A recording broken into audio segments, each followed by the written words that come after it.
Pixels of Possession: How a Prayerful Sister Saved Her Gamer Brother. In the quiet town of Ravenswood, nestled among ancient oaks and mist-shrouded hills, lived a teenage boy named Ethan. His room was a sanctuary of flickering screens, where he battled virtual foes, lost in the adrenaline rush of violent video games. The walls echoed with gunfire, screams, and the eerie glow of his monitor. Ethan's obsession grew. He played late into the night, eyes bloodshot, mind consumed by pixelated violence. His parents worried, but he dismissed their concerns. "It's just a game," he'd say, dismissing their fears. But something sinister lurked in the shadows of those games. An ancient evil, dormant for centuries, had found a gateway through the pixels. It whispered to Ethan, promising power, dominance, and release from the mundane world. He reveled in the darkness, unknowingly inviting it closer. In the weeks that followed, the malevolence within Ethan grew insatiable. His once bright eyes dulled, replaced by a sinister glint. Violent tendencies seeped from the virtual realm into reality. At school, he lashed out, punching lockers, shoving classmates, and muttering cryptic phrases. Teachers whispered about his transformation, but no one dared confront him.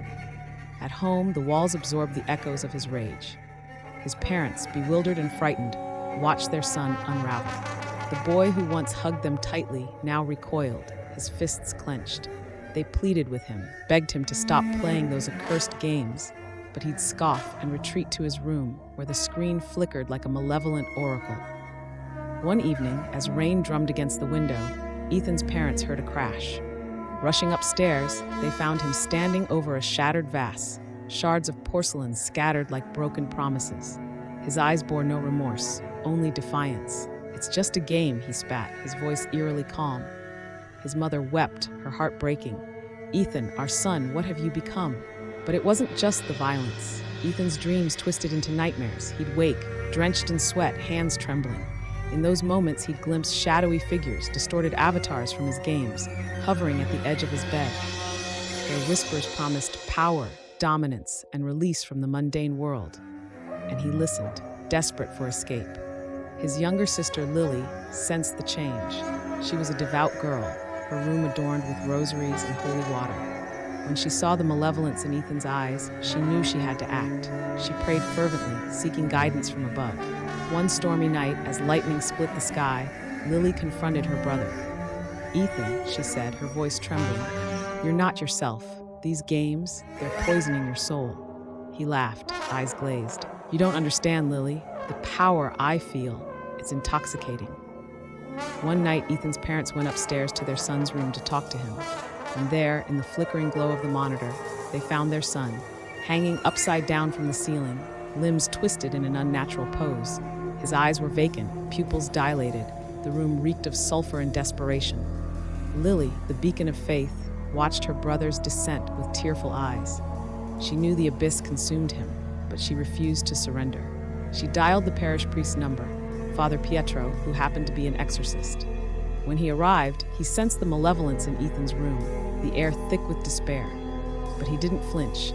Instead, he raised the crucifix, eyes aflame with purpose. Father Pietro told Lily and her parents to go to church to pray for Ethan. And so, after the family left, the exorcism began, the battle between light and darkness, pixels and prayer.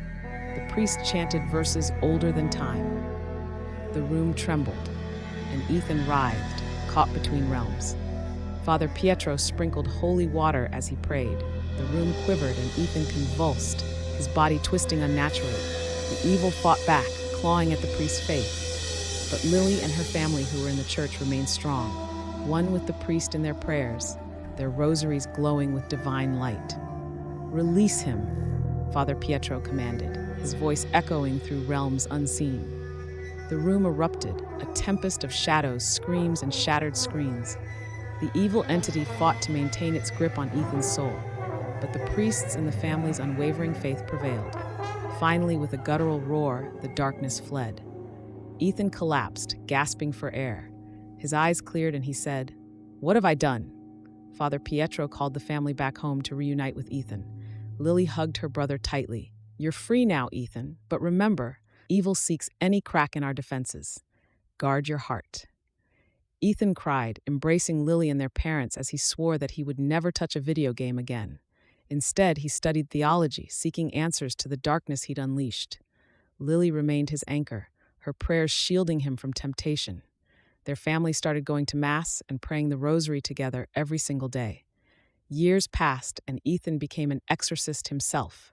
He faced demons, poltergeists, and malevolent spirits. But he never forgot the abyss within, the one that nearly consumed him. And so, in the quiet of his room, he'd light a candle, whispering gratitude for his sister's unwavering love. For it was her faith that saved him, the ultimate power against the darkest games of all. How possession might occur. 1. Spiritual vulnerability. Exorcists often suggest that engaging in certain activities, such as playing games that involve occult themes or rituals, can make individuals spiritually vulnerable. This vulnerability might be seen as an invitation for malevolent spirits to enter. 2. Psychological impact.